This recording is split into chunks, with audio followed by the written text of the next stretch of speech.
Shape and volume, definite shape and volume, इसको हम लोग कहते हैं, ठीक है। It is of two type. अगर हम लोग सॉलिड के देखें तो सॉलिड के दो टाइप हैं, दो प्रकार हैं। एक है क्रिस्टलाइन सॉलिड और एक है amorphous solid. Okay, board exam में इसका डिस्टिंग्विश भी पूछता है, तो हम लोग देखते हैं क्रिस्टलाइन सॉलिड, ठीक है। क्रिस्टलाइन सॉलिड क्या है, इसको हम लोग डिटेल में देखेंगे।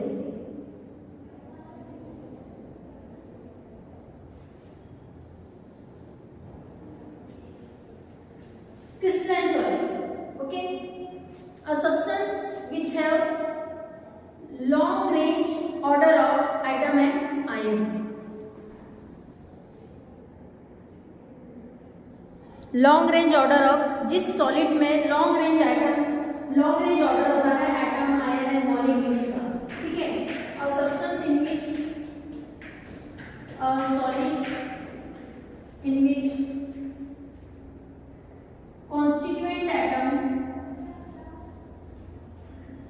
constituent particle like atom, ion and molecule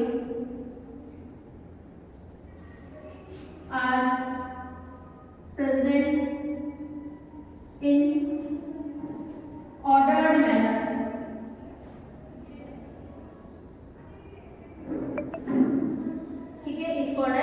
crystalline solid. जिस सॉलिड के अंदर जो कंस्टिट्यूएंट पार्टिकल यानी कि देखो बच्चों, सॉलिड ना कोई सॉलिड एटम से मिलकर बना हुआ होता है, कोई सॉलिड आयन से मिलकर बना हुआ होता है और कोई सॉलिड मॉलिक्यूल से मिलकर भी बना हुआ होता है। तो कोई ये सॉलिड में एटम हो सकते हैं, आयन हो सकते हैं, मॉलिक्यूल। अगर ये ऑर्डर पैटर्न में प्रेजेंट है, परफेक्टली अरेंज है, जैसे कि आप लोग स्क्रीन पर देख रहे हो कि क्रिस्टलाइन सॉलिड में सारे जो कंस्टिट्यूएंट पार्टिकल रहेंगे, चाहे वो सॉलिड एटम से बना हो, चाहे आयन से बना हो या मॉलिक्यूल से बना हो, ठीक है, तो वो परफेक्टली अरेंज है, ठीक है। You can say that there is a long range order, there is a long range order. एक परफेक्ट अरेंजमेंट बहुत दूर तक के आप लोगों को सॉलिड के अंदर दिखाई देगा। ऐसा नहीं होगा कि कुछ परफेक्टली अरेंज है फिर कुछ डिस्टर्बेंस आ गया, ऐसा नहीं होगा। परफेक्टली एटम जो है वो अरेंज रहेंगे, ठीक है। Crystalline solid have a sharp melting point,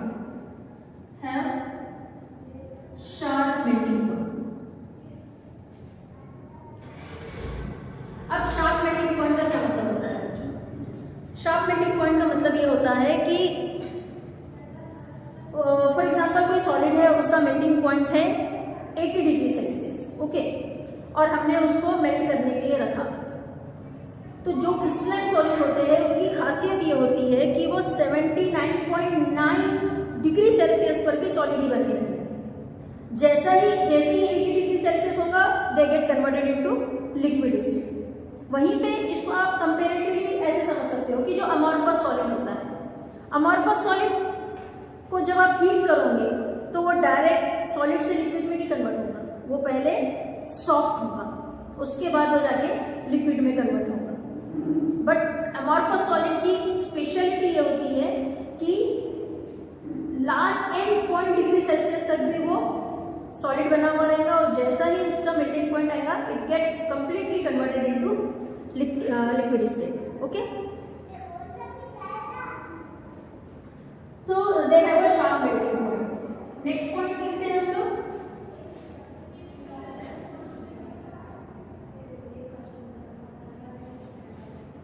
They are called as pseudo-solid. They are called as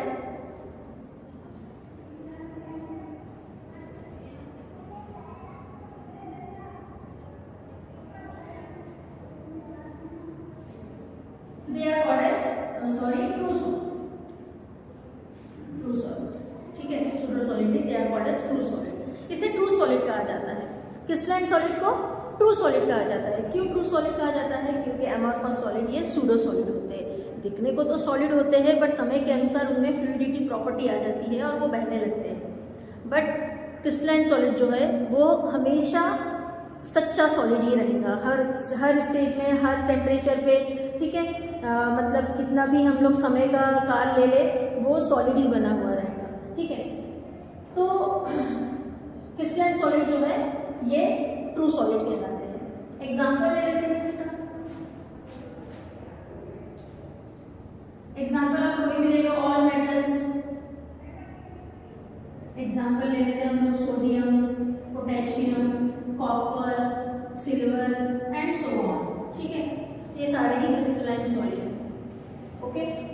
तो स्टूडेंट ये पॉइंट्स हैं और इसको आप लोग डिस्टिंग्विश कैरेक्टरिस्टिक में भी लिख सकते हो क्रिस्टलाइन सॉलिड के, ठीक है। नोट्स मैं आप लोगों को डिस्क्रिप्शन बॉक्स में दे दूंगी, वहाँ से आप लोग ले लीजिएगा। क्रिस्टलाइन सॉलिड के बाद अब हम लोग देखेंगे अमॉर्फस सॉलिड। फटाफट से स्क्रीनशॉट ले लीजिए। ओके स्टूडेंट्स, तो अब हम लोग देखेंगे amorphous solid, okay. Amorphous solid में फर्स्ट पॉइंट, कंस्टिट्यूएंट पार्टिकल,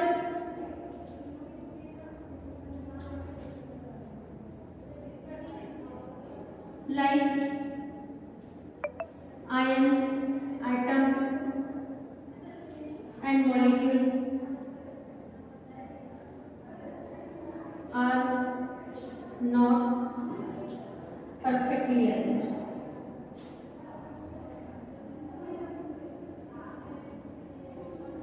ठीक है, परफेक्टली अरेंज नहीं होते हैं या फिर आप कह सकते हो डिसऑर्डर्ड रहते हैं, ठीक है। हम लोग ब्रैकेट में लिख लेंगे इसे डिसऑर्डर्ड।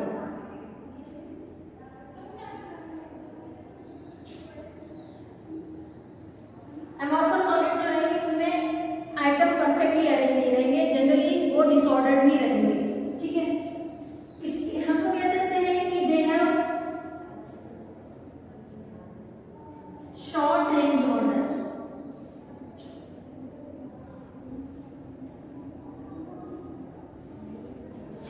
बच्चों देखो, मैं चाहती हूँ कि आप लोगों को टॉपिक अंडरस्टैंड हो जाए, ठीक है। बहुत ज़्यादा एडिटिंग वगैरह वीडियो में नहीं करूँगी मैं, क्योंकि इतना टाइम भी नहीं है। मैं चाहती हूँ कि हर एक बच्चे को केमिस्ट्री का फियर जो है वो निकल जाए। मैं कोशिश कर रही हूँ आप लोगों को समझ में आया या कौन सा टॉपिक आप लोग पढ़ना चाहते हैं या कौन से टॉपिक का डाउट आपके दिमाग में है या जो परेशान कर रहा है आपको, वो आप लोग कमेंट बॉक्स में लिखिए, ठीक है। मैं ज़रूर उसके ऊपर एक लेक्चर बनाकर अपलोड करूँगी। और आपके मेरा इंटेंशन हमेशा से यही रहा है कि स्टूडेंट को कोई डाउट नहीं रहना चाहिए, ओके। उसका बेसिक कंसेप्ट क्लियर होना चाहिए, ओके। तो आपको बहुत ज़्यादा तामझाम नहीं दिखाई दे रहा होगा, वो सब पे जाओ भी मत, ठीक है। दीवारों पे घूम रही चिपकलियों को देखना बंद करो और फोकस करो पढ़ाई के ऊपर। मैं स्ट्रेट बोर्ड सॉलिड स्टेट पढ़ा रही हूँ, okay. They have a short range order, मतलब ऑर्डर जो रहेगा वो बहुत ही शॉर्ट रहेंगे। कुछ जगह पर मॉलिक्यूल अरेंज रहेंगे, फिर आगे जाके वो डिस्टर्ब हो जाएगा, ठीक है। थर्ड पॉइंट हम लोग लिखेंगे इसमें, comparatively they do not have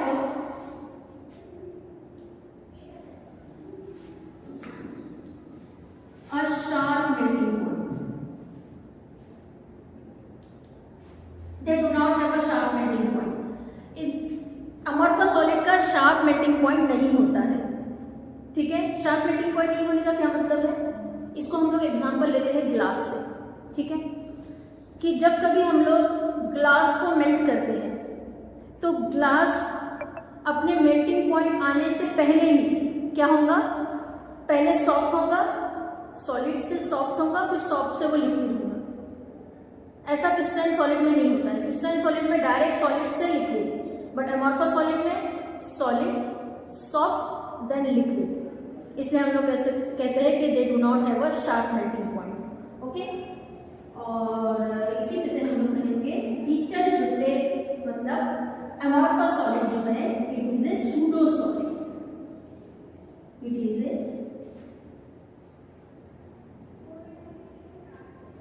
pseudo solid. हम कह सकते हैं कि झूठा सॉलिड है। क्यों झूठा सॉलिड है?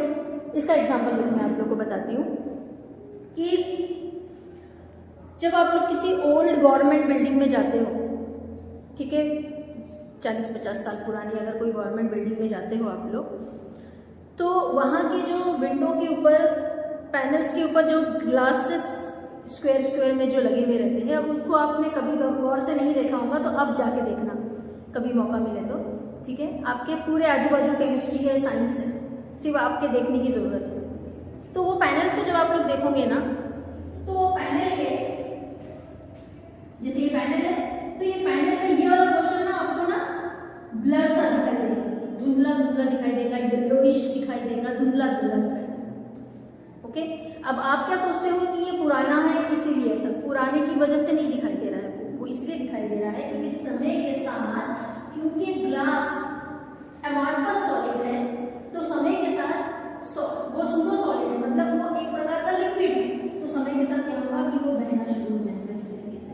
और फ्लूइड, लिक्विड में फ्लूइडिटी प्रॉपर्टी होती है, तो वो फ्लूइडिटी प्रॉपर्टी की वजह से ग्लास का बहकर नीचे की तरफ आ जाएगा, यहाँ पर थिक हो जाएगा और यहाँ पर थिन हो जाएगा, नीचे में थिक हो जाता है, ऊपर में थिन होता है।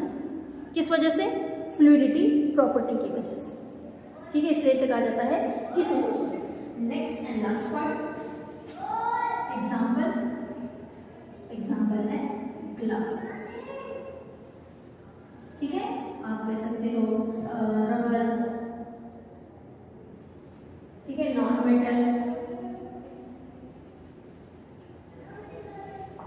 ये सब क्रिस्टलाइन एमॉर्फस सॉलिड है, ठीक है। अब आप लोगों को मैं एक होमवर्क दे रही हूँ, अगर आपको टॉपिक समझ में आया है तो होमवर्क आपको ये है कि आपको distinguish between amorphous solid and crystalline solid and amorphous solid, distinguish between crystalline solid and amorphous solid, इसके पॉइंट्स आप लोगों को लिखना है, ठीक है। ये बोर्ड एग्जाम में हम खास क्वेश्चन आता है कि distinguish between amorphous solid, crystalline solid and amorphous solid. Okay, चलो अब नेक्स्ट टॉपिक देखते हैं हम लोग, फटाफट स्क्रीनशॉट ले लो।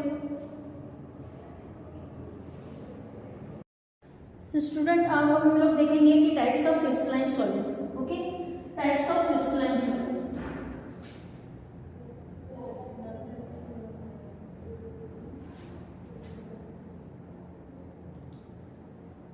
बेसिकली बच्चों इसकी 4 टाइप होते हैं,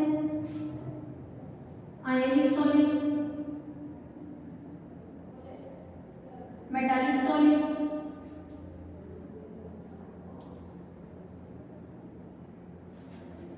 कोवैलेंट सॉलिड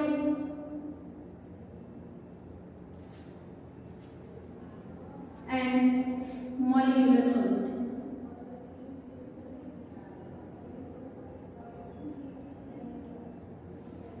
ओके, सॉलिड के 4 types, ionic solid, metallic solid, covalent solid and molecular solid. Okay, हमारे आजू बाजू जितने भी सॉलिड है ये इन्हीं 4 कैटेगरी में फॉलो करते हैं, ठीक है। अब हम लोग देखते हैं इसको ब्रीफली। तो स्टूडेंट, हम लोग जो है कुछ पॉइंट रेफरेंस से हम लोग इन सॉलिड को अंडरस्टैंड करने की कोशिश करेंगे। जैसे अगर हम लोग कंस्टिट्यूएंट पार्टिकल की बात करें तो आयनिक सॉलिड में सारे ही constituent particle are ions. Constituent particle are ions, मतलब ये पूरा सॉलिड जो है वो आयन से बना हुआ रहेगा। Ions means cation and अनायन, cation and anions, ठीक है। तो आप इसमें फर्स्ट पॉइंट लिख सकते हो कि ionic solid, in ionic solid constituent particle are cation and anions. Okay, metallic solid में कंस्टिट्यूएंट एटम जो रहेंगे, पार्टिकल रहेंगे, वो रहेंगे मेटालिक एटम, ठीक है। कोवैलेंट में भी एटम ही रहेंगे और मॉलिक्यूलर सॉलिड में मॉलिक्यूल रहेंगे, ठीक है। मॉलिक्यूल्स रहेंगे, ये मॉलिक्यूल सेम भी हो सकते हैं और डिफरेंट भी हो सकते हैं, ठीक है। Force of attraction, force of attraction के रेफरेंस से force of attraction in ionic solid is electrostatic force of attraction, electrostatic force of attraction, ठीक है। कि जो आयनिक सॉलिड रहेगा उसके अंदर किस टाइप की बॉन्डिंग रहेगी, किस टाइप किसे एटम एक दूसरे के साथ साथ जुड़े हुए रहेंगे। So in ionic solid atoms are held together by electrostatic force of attraction. ठीक है, अच्छा ये इलेक्ट्रोस्टैटिक फोर्स ऑफ अट्रैक्शन क्यों है? क्योंकि इसके अंदर कंस्टिट्यूएंट पार्टिकल क्या है? आयंस है, कटायन और अनायन, पॉजिटिव एंड नेगेटिव चार्जेस है। इसी पॉजिटिव एंड नेगेटिव चार्ज को हम लोग कहते हैं इलेक्ट्रोस्टैटिक फोर्स ऑफ अट्रैक्शन। ठीक है, इसमें मेटालिक बॉन्डिंग रहेगी,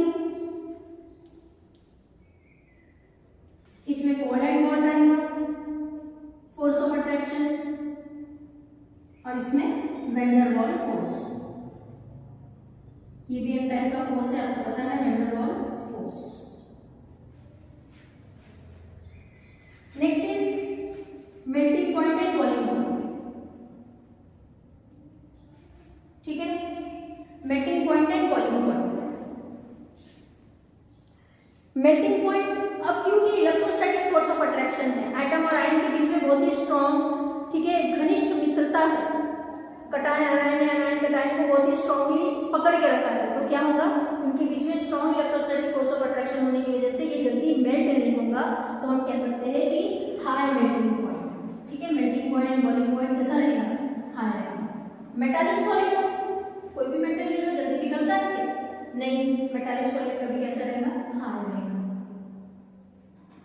कोवैलेंट सॉलिड हाई नहीं, वेरी हाई, क्योंकि कोवैलेंट सॉलिड में एग्जांपल आता है डायमंड, और इसका मेल्टिंग पॉइंट बहुत ज्यादा होता है, तो वेरी हाई।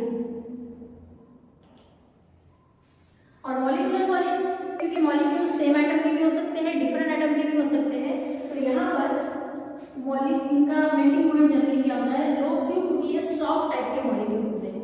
ठीक है, अच्छा, मॉलिक्यूलर सॉलिड में आप लोग जब जाओगे तो वहां पे आपको 3 टाइप के बॉन्डिंग जो है वो आप लोग डिटेल में पढ़ोगे।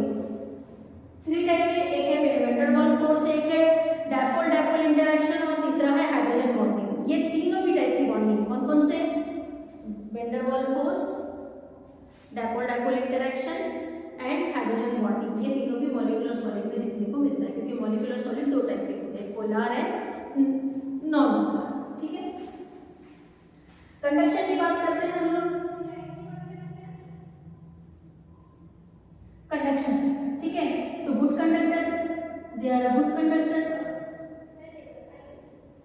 इन molten state, in aqueous state लिखते हैं हम लोग। बच्चों, आयनिक सॉलिड में आप एग्जांपल ले लें NaCl। NaCl सॉलिड स्टेट में इलेक्ट्रिसिटी कंडक्ट नहीं कर सकता, सॉलिड स्टेट में, बट हाँ, अगर हम उसे मोल्टन कर दे, मतलब फ्यूज कर दे, बहुत ज़्यादा अगर गर्म कर दे, या फिर अगर हम उसे थोड़ा सा वाटर के अंदर डिजोल्व कर ले, एक्वा स्टेट में ले आए और उसमें से अगर हम करंट पास करें तो आयंस फ्री हो जाते हैं और कंडक्शन करते हैं। तो एक्वा स्टेट में, सॉलिड स्टेट में इलेक्ट्रिसिटी कंडक्ट नहीं करता, एक्वा स्टेट में करता है। Okay, metallic also good conductor.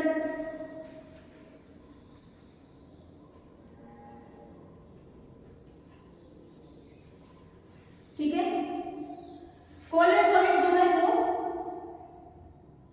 हम कहेंगे लो कंडक्टर। ठीक है, और molecular solid also not good conductor. ठीक है, बैड कंडक्टर कह सकते हो आप लोग।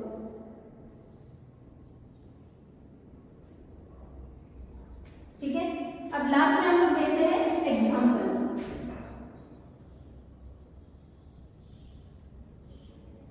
एग्जाम्पल बच्चों, आयनिक सॉलिड का एग्जाम्पल है सोडियम, पोटेशियम, ये सब। ठीक है, सोडियम क्लोराइड, NaCl, KCl, ये सब आयनिक सॉलिड है। मेटालिक सॉलिड में सिल्वर, गोल्ड, कॉपर और जितने मेटल आपको आते हैं। कोवैलेंट सॉलिड में डायमंड, और मॉलिक्यूलर सॉलिड में आता है बच्चों HCl, HBr, SO2, CO2 etcetera.